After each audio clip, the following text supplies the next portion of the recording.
ಹಾಳಾದ ಲಾಯರ್ ಅಷ್ಟು ದುಡ್ಡು ಇಷ್ಟು ದುಡ್ಡು ಅಂತ ಇಸ್ಕೊಂಡು ಎಲ್ಲ ಹಾಳು ಮಾಡ್ದ. ಒಂದು 20,000 25,000 ದುಡ್ಡು ತಿಂದ. ಆದರೆ ನಮಗೆ ಒಂದು ಬಿಡಿಗಾಸನು ಕೊಡಿಸ್ಲಿಲ್ಲ. ಮನೆ ಅಣ್ಣ ಮಗ ಥೂ ಸುಮ್ಮನೆ ಆಸೆ ತೋರಿಸಿ ಎಲ್ಲನ ನುಂಗಿ ದೋಚ್ಕೊಂಡ ನನ್ನ ಮಗ. ಅವನು ಉದ್ಧಾರ ಆಗಕ್ಕೆ ಈ ಕೇಸ್ ತಾಂಡ ಅನ್ಸತ್ತೆ. ಜಯಮ್ಮ ಜಯಮ್ಮ ಏನತ್ತೆ, ಯಾಕೆ ಹಿಂಗ್ ಬೈಕೊಂಬತ್ತಾ ಇದೆಯಾ? ಯಾರನ್ನೇ ಏನತ್ತೆ, ಎಲ್ಗೋಗಿದ್ದೆ? ಅಯ್ಯೋ ಸುಮ್ಮನೆ ಕರಿಯಜ್ಜಿ ಅತ್ತ, ನಿನ್ಗೆ ಯಾಕೆ ನನ್ನ ಚಿಂತೆ ನನಗೆ? ನಾನು ಕೇಸ್ ಹಾಕಿದ್ದಲ್ಲ, ನಮ್ಮ ಅಣ್ಣನ ಹೊಲ ಬರ್ಬೇಕು ಅಂತಾನ ಆ ಲಾಯರ್ನ ಬೈಕೊಂಬತ್ತಿದ್ದೆ.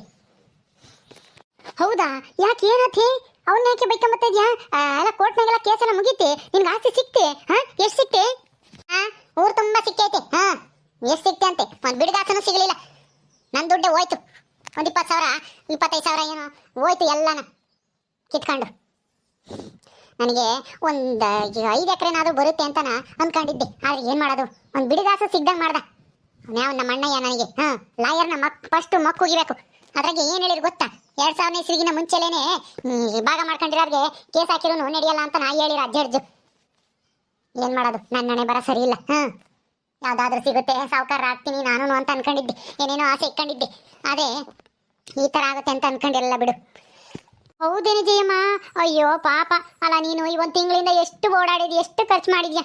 ನಿನಗೆ ಖರ್ಚು ಮಾಡಿದ್ಕಾದ್ರೂ ಸಿಕ್ಕೇ ಸಿಗುತ್ತೆ ಅಂತ ನಾವೆಲ್ಲ ಅಂದ್ಕೊಂಡಿದ್ವಿ. ಹಿಂಗೆ ಆಗ್ಬಾರ್ದಾಗಿತ್ತು ಬಿಡಮ್ಮ. ಅಯ್ಯೋ ನೀನು ನೆನೆಸ್ಕೊಂಡ್ರೆ ನನಗೆ ಬೇಜಾರಾಗುತ್ತೆ ಕಣೆ ಜಯಮ್ಮ. ಪಾಪ ಎಷ್ಟು ಹೋರಾಡಿದೆ ನೀನು. ಛೇ, ನಿಮ್ಮ ಅಣ್ಣಯ್ಯ ಇಂಥ ಕೆಲಸ ಮಾಡಿಬಿಟ್ಟ ನೋಡು. ನೀನು ಅಷ್ಟೇನೆ ಸುಮ್ಮನೆ ಇರ್ಬೇಕಾಯ್ತು. ಕೇಸು ಗೀಸು ಅಂತ ಹೋಗಿದ್ರೆ ಚೆನ್ನಾಗೇ ಇರ್ತಿದ್ದೆ. ಓ ಭಾಗ್ಯಂದ ಅಕ್ಕ, ಈ ಜೈಂದ ಹಕ್ಕಾರ್ದು ಕೇಸು ಹೊರಟಾಗಿ ಆಗಿರೋ ಥರ ಇದೆ.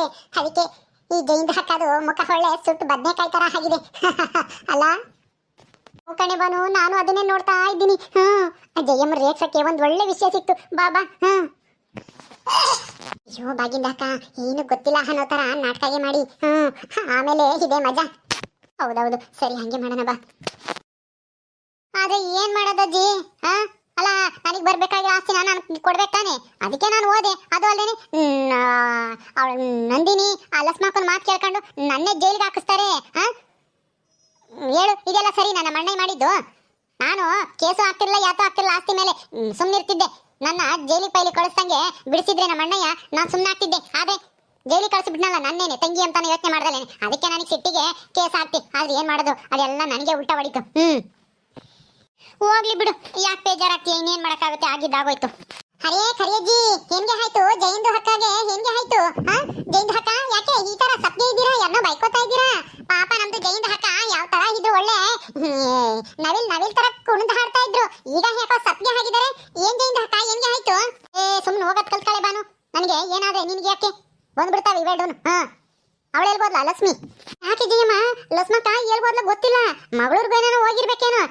ಅಲ್ಲ ಏನಾಯ್ತು? ಕೇಸು ನಿನ್ನಂತೆ ಆಯ್ತಾ ಅಥವಾ ನಿನಗೇನು ಆಸ್ತಿ ಸಿಗ್ಲಿಲ್ವಾ? ಏನಾಯ್ತು ಹೇಳು. ಸುಮ್ಮನೆ ಹೋಗ್ರೆ ಆಗಲ್ಲ, ನನಗೆ ಹೇಳಕ್ಕಾಗಲ್ಲ. ಇಷ್ಟೊತ್ತು ಹೇಳಿದ್ದ ಕೇಳಿಸ್ಕೊಂಡ್ರೆ ತಾನೇ ಅಲ್ಲಿ ನಿಂತ್ಕೊಂಡು. ನನಗೇನು ಗೊತ್ತಿಲ್ಲ ಅನ್ಕೊಂಡಿದ್ರೇನು?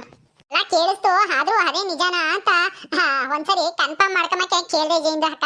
ಅಷ್ಟೇ, ಬೇಜಾರ್ಗೆ ಹಾಕ್ಬೇಡಿ. ನಮ್ದಕ್ಕೆ ಕೂಡ ತುಂಬಾ ಫೀಲ್ಗೆ ಹಾಕ್ತಿದೆ. ನಿಮ್ದು ಇಷ್ಟು ಎಲ್ಲ ಹೋರಾಡಿದ್ರು ಪಾಪ ನಿಮ್ದು ಅಣ್ಣನ ಮನ್ಸು ಕರಗಲಿಲ್ಲ ಅಂತ. ಏನ್ ಮಾಡೋದೆ ಬಾನು, ಎಲ್ಲ ನಮ್ಮ ಮನೆ ಬರ ಸರಿ ಇಲ್ಲ ಅಂತಂದಾಗ ಎಲ್ಲ ಒಂದ್ ಕಡೆಯಿಂದನ ಇಂಥವೇ ಆಗೋದು. ನನಗೂ ಆಸ್ತಿ ಸಿಗುತ್ತೆ, ನಾನು ಸಾವುಕಾರ ಆಗ್ತೀನಿ, ನನ್ನ ಮಗಳೂ ಅಲ್ಲಿ ದೊಡ್ಡ ಮನೆ ಕಟ್ಟಿಸ್ತಾ ಇದ್ದಾಳೆ, ಹೀಗೆಲ್ಲರೂ ಚೆನ್ನಾಗಿರ್ತೀವಿ ನಾವು ಅಂತ ಎಷ್ಟು ಆಸೆ ಇದ್ದೆ.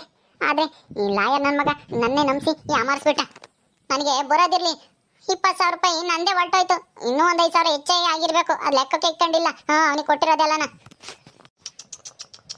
ಪಾಪ. ಅಯ್ಯೋ ಜಯಮ್ಮ, ನೀನು ಎಷ್ಟು ಕಷ್ಟಪಟ್ಟು ದುಡಿತೀಯ. ಆದ್ರೆ ನಿನಗೆ ಇಂಥದ್ದಾಗುತ್ತೆ ನೋಡು. ಓ ಕಣೆ ಭಾಗ್ಯಮ್ಮ, ನೋಡೆ ನನಗೆ ಇಂಥದ್ದಾಗುತ್ತೆ. ನಿನಗೆ ಇಂಥದ್ದಾಗುತ್ತೆ. ಯಾಕೆ ಹೇಳು? ಯಾಕೆ ಯಾಕೆ ಅಂತ ನನಗೆ ಕೇಳಿದ್ರೆ ನಾನೇನು ಹೇಳಿ? ಆ ಲಾಯರ್ ನನ್ನ ಮಗ ಸರಿಯಾಗಿ ವಾದ ಮಾಡಲಿಲ್ಲ, ಅದಕ್ಕೆ ಇರ್ಬೇಕೇನ. ಅದು ಕಲ್ವೇ ನಿನ್ ದುರಾಸೆಯಿಂದನ.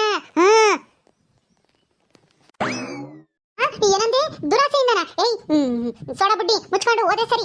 ಏನೋ ನನ್ನ ಕಷ್ಟ ಕೈ ಅಂತ ಇದಾರಲ್ಲ ಅಂತ ನಾನು ಕಷ್ಟ ಹೇಳ್ಕೊಂಡ್ರೆ ನೋಡಿ ಇವಾಗ ಹೆಂಗ್ ತಿರುಗಿಸ್ತಾ ಇದ್ದಾರೆ. ಮುಚ್ಕೊಂಡು ಹೋಗ್ರಿ. ನಿಮ್ಮಿಬ್ರು ಬುದ್ಧಿ ಏನೋ ಗೊತ್ತಿತ್ತು, ಆದ್ರೂ ಏನೋ ನನಗೋಸ್ಕರ ಮರುಗ್ತಾ ಇದಾರಲ್ಲ ಅಂತ ಮಾತಾಡ್ಕೊಂಡು ನಿಂತ್ಕೊಂಡ್ರೆ ನೋಡ್ದ ನನ್ನ ಬಗ್ಗೆನೇ ಆಡ್ಕೆ ಮದ ಬಂದ್ಬಿಟ್ರಿ ಇಲ್ಲಿ. ಲೌಡೇರು ಹೋಗ್ರಿ ಸುಮ್ಮನೆ. ನಿಮ್ಗೆ ಯಾಕೆ ಇರ್ಬೇಕು ನನ್ನ ಸುದ್ದಿ? ಅಯ್ಯೋ ಜೈಂದು ಅಕ್ಕ, ಅಷ್ಟು ಯಾಕೆ ಬೇಜಾರಿಗೆ ಹಾಕ್ತೀರಾ? ಸುಮ್ಮನೆ ಇರಿ. ನಿಮ್ದು ಏನು ನೀವು ಕಷ್ಟಪಟ್ಟು ಸಂಪಾದನೆ ಮಾಡಿರ್ತೀರೋ ಅದು ಮಾತ್ರ ನಿಮ್ದು. ಈ ತರ ಎಲ್ಲ ಬಿಟ್ಟಿಯಾಗಿ ಸಿಗುತ್ತೆ ಅಂತ ಹೋದ್ರೆ ಹಿಂಗೆ ಆಗೋದು.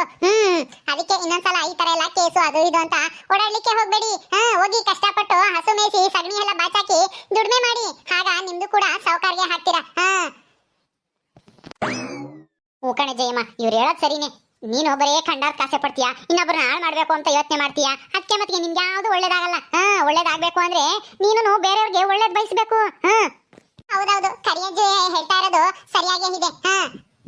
ಕರಿಯಜ್ಜಿ, ನೀನು ಇಟ್ಟತ್ತನು ಏನೋ ಅಯ್ಯಾಳಂಬಳಂಗೆ ಮಾತಾಡಿ ಇವ್ರು ಬಂದ ತಕ್ಷಣ ಹಿಂಗ್ ಮಾತಾಡ್ತಾ ಇದ್ಯಾ? ನಾನು ಹೋಗಿ ಹೋಗಿ ನಿಮ್ಗೆಲ್ಲ ಉತ್ತರ ಕೊಟ್ಕೊಂಡು ಇಲ್ಲೇ ನಿಂತ್ಕೊಂಡಿದ್ದೀನಲ್ಲ, ನನ್ ಮೆಟ್ ತಕೊಂಡು ನನಗೆ ಒತ್ಕೋಬೇಕು ಅನಿಸ್ತೈತಿ.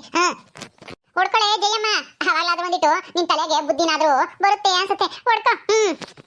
ನಾನೇಕೆ ಹೊಡ್ಕೊಂಬ್ಲಿ? ತಕೊಂಡು ನಿಮ್ ಮೂವರ್ಗು ಬಾರಿಸ್ತೀನಿ, ಮುಚ್ಕೊಂಡು ಹೋಗ್ರಿ ಇಲ್ಲಿಂದನ. ನಮ್ದು ಮೂವರ್ಗೆ ಚಪ್ಲಿಗೆ ಹೊಡಿತೀಯಾ?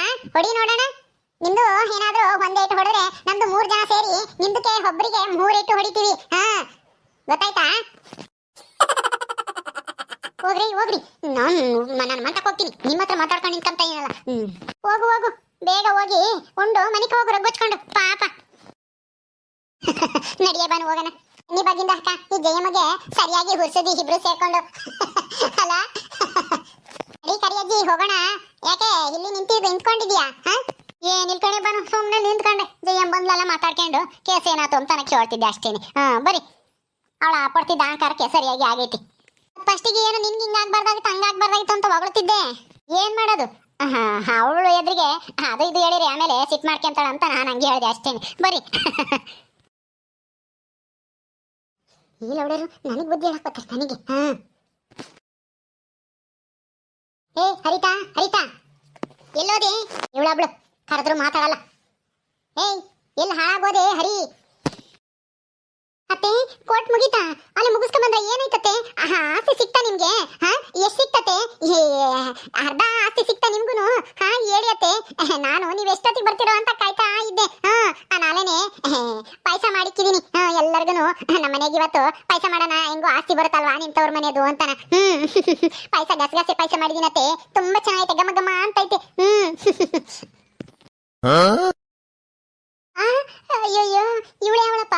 ಅದೇನೋ ಹೇಳ್ತಾರಲ್ಲ, ಕೂಸು ಹುಟ್ಟಕ್ ಮುಂಚೆ ಕುಲಾವಿ ಹೊಲಿಸಿದ್ರು ಅಂತಾನ, ಹಂಗಾಯ್ತು. ಅಲ್ಲ, ಕೋರ್ಟ್ಗೆ ಹೋಗಿದ್ದೀನಲ್ಲ, ಆಸ್ತಿ ಸಿಗುತ್ತೋ ಇಲ್ವೋ ಗೊತ್ತಿಲ್ಲ.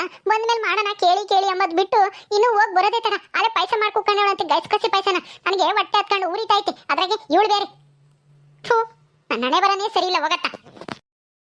ಅತ್ತೆ ಅತ್ತೆ ಬನ್ನಿ ಅತ್ತೆ, ಬಿಸಿ ಬಿಸಿ ಇದ್ದಂಗೆನೆ ಪಾಯಸ ಕುಡಿಯೋರಂತೆ, ಲೋಟಕ್ಕೆ ಹಾಕೊಡ್ತೀನಿ. ನೀನೇ ಹೋಗಿ ಕುಡಿಯೋ ಓಟುನು. ಯಾವಳಿಗೆ ಬೇಕಾಗೈತೆ ಪಾಯಸ? ನನ್ನ ಹೊಟ್ಟೆ ದಗ ದಗ ಅಂತ ಹತ್ಕೊಂಡು ಉರಿತೈತೆ, ಇವಳು ಪಾಯಸ ಮಾಡೋಣಂತೆ ಪಾಯಸನ. ಯಾಕತ್ತೆ, ಯಾಕೆ ಏನಾಯ್ತು? ಹೊಟ್ಟೆ ಉರಿನ? ಅಯ್ಯೋ ದೇವ್ರೆ, ಗ್ಯಾಸ್ಟ್ರಿಕ್ ಆಗಿರ್ಬೇಕೇನೋ, ಊಟ ಮಾಡಿಲ್ವಲ್ಲ ಅದಕ್ಕೇನೆ. ಬರೀ ಗ್ಯಾಸ್ಟ್ರಿಕ್ ಹೋಗುತ್ತೆ, ಪಾಯಸ ಕುಡಿಯೋರಂತೆ. ಬನ್ನಿ ಬನ್ನಿ. ಗ್ಯಾಸ್ಟ್ರಿಕ್ ಅಲ್ಲ ಪಾಸ್ಟ್ರಿಕ್ ಅಲ್ಲ, ನಾನು ಹೋಗಿದ್ನಲ್ಲ ಕೇಸು, ನಮ್ಮಂಗೆ ಆಗ್ಲಿಲ್ಲ. ₹1 ಸಿಗಲಿಲ್ಲ. ನಮ್ಮಣ್ಣನ ಆಸ್ತಿಲಿ ನನಗೇನು ಬಿಡ್ಗಾಸು ಸಿಗಲಿಲ್ಲ. ಇವಳು ಪಾಯಸ ಮಾಡೋಣಂತೆ ಪಾಯಸನ. ಹೌದಾ? ಅಯ್ಯೋ ದೇವ್ರೆ. ಅಲ್ಲ, ನೀವು ಹೋಗ್ಬೇಕಾರೆ ಹಂಗೆ ತಾನೇ ಹೇಳಿದ್ದು, ನನಗೆ ಸಿಕ್ಕೇ ಸಿಗುತ್ತೆ ಅರ್ಧ ಆಸ್ತಿ. ಸಿಕ್ಕಿದ್ರೆ ನಮ್ಮನೆಗೆ ಹಬ್ಬ ಮಾಡ್ತೀವಿ ಇವತ್ತು ಅಂತ ಹೇಳ್ದಲ್ಲ, ಅದಕ್ಕೆ ನಾನು ಹೆಂಗೋ ಸಿಕ್ಕೇ ಸಿಗುತ್ತೆ ಅಂದಲ್ಲ, ಅದಕ್ಕೆ ಪಾಯಸ ಮಾಡಿದೆ ಮುಂಚೆಗೆನೆ. ಬಂದಾಗ ಅರ್ಜೆಂಟಿಗೆ ಆಮೇಲೆ ಮಾಡಕ್ಕಾಗಲ್ಲ ಅಂತನ ಮೊದಲೇ ಮಾಡಿಕಣ ಅಂತ ಮಾಡಿತ್ತೆ ಅತ್ತೆ, ಅಷ್ಟೇನೆ. ಇನ್ನೇನ್ ಮಾಡಕ್ಕಾಗುತ್ತೆ, ಮಾಡಿದೀವಿ. ಆಸ್ತಿ ಸಿಗ್ಲಿ ಬಿಡ್ಲಿ, ಬರೀ ಊಟ ಮಾಡೋಣ. ನನಗೆ ಬೇಕಾಗಿಲ್ಲ, ನೀವೇ ತಿನ್ನೋಗ್ರಿ. ಆಯ್ತು ಬಿಡಿ ಅತ್ತೆ, ನೀವು ಊಟ ಮಾಡ್ತಿದ್ರೇನಂತೆ, ನಾನೇ ಒಂದಿಷ್ಟು ಹೆಚ್ಚಾಗಿ ಊಟ ಮಾಡ್ತೀನಿ. ನನಗೆ ಸ್ವೀಟ್ ಅಂದ್ರೆ ಇಷ್ಟ. ಯಾಕತ್ತೆ, ನಿಮ್ಗೆ ಶುಗರಾ? ಸ್ವೀಟ್ ತಿನ್ನಲ್ವಾ ನೀವು? ಹೋಗ್ಲಿ ಬಿಡಿ ಪಾಪ, ಪರವಾಗಿಲ್ಲ. ನಿಮ್ಗೋಸ್ಕರನ ರಾಗಿ ಗಂಜಿ ಕಾಸು ಕೊಡ್ತೀನಿ, ರಾಗಿ ಗಂಜಿನೇ ಕುಡಿಯೋರಂತೆ. ಅದು ತಂಪು ದೇಹಕ್ಕೆ. ಇವಾಗ ಮುಚ್ಕೊಂಡು ಹೋಗು, ನನ್ನ ಹತ್ರ ಜಾಸ್ತಿ ಮಾತಾಡಿದ್ರೆ ಏನೂ ಇಲ್ಲ. ಮುಚ್ಕೊಂಡು ಹೋಗಿ. ನನಗೆ ರಾಗಿ ಗಂಜಿನೂ ಬೇಡ, ಗೀಗಿ ಗಂಜಿನೂ ಬೇಡ, ಮುಚ್ಕೊಂಡು ಹೋಗಿ. ಆಯ್ತು ಅತ್ತೆ ಬಿಡಿ, ಹಂಗೆ ಹೊಟ್ಟಾಸ್ಕೊಂಡಿರ್ತೀನಿ ಅಂದ್ರೆ ನಾನೇನ್ ಮಾಡಕ್ಕಾಗುತ್ತೆ? ಏನೋ ನಮ್ಮ ಅತ್ತೆ ಹೊಟ್ಟಾಸ್ಕೊಂಡಿದ್ರೆ ಗ್ಯಾಸ್ಟ್ರಿಕ್ ಆಗುತ್ತೆ, ಆಮೇಲೆ ಆರೋಗ್ಯ ಸರಿ ಇಲ್ಲ ಅಂದ್ರೆ ಪಾಪ ನೀವು ಆಸ್ಪತ್ರೆಗೆ ಓಡಾಡ್ಬೇಕಾಗುತ್ತೆ ಅಂತ ನಾನು ಹೇಳ್ದೆ. ಬಿಡಿ, ನಿಮಗೆ ಬೇಡ ಅಂದ್ರೆ ನಾವೇ ಊಟ ಮಾಡ್ತೀವಿ. ಎಲ್ಲರೂ ನನಗೆ ಹೊಟ್ಟೆ ಉರ್ಸರೇನೆ, ಯಾರು ಸಮಾಧಾನ ಮಾಡೋರಿಲ್ಲ. ಉರಿಯ ಬೆಂಕಿಗೆ ತುಪ್ಪ ಸುರಿಯರೇನೆ, ಯಾರೂ ಆರ್ಸೋರು ಯಾರು ಇಲ್ಲ. ಓಕೆ ಸ್ನೇಹಿತರೆ, ಈ ವಿಡಿಯೋನ ಇಲ್ಲಿ ಮುಗಿಸ್ತಾ ಇದೀವಿ. ಈ ಕಥೆಯನ್ನು ಮುಂದುವರಿಯುತ್ತೆ. ನಿಮ್ಮೆಲ್ಲರಿಗೂ ಈ ವಿಡಿಯೋ ಇಷ್ಟ ಆದರೆ ಲೈಕ್ ಮಾಡಿ, ಶೇರ್ ಮಾಡಿರಿ. ಹಾಗೆ ನೀವು ಯಾರು ನಮ್ಮ ಚಾನಲ್ ಸಬ್ಸ್ಕ್ರೈಬ್ ಮಾಡ್ಕೊಂಡಿಲ್ವ, ದಯವಿಟ್ಟು ಸಬ್ಸ್ಕ್ರೈಬ್ ಮಾಡ್ಕೊಳ್ರಿ. ಮುಂದಿನ ವಿಡಿಯೋದಲ್ಲಿ ಸಿಗ್ತೀವಿ. ನಮಸ್ಕಾರ.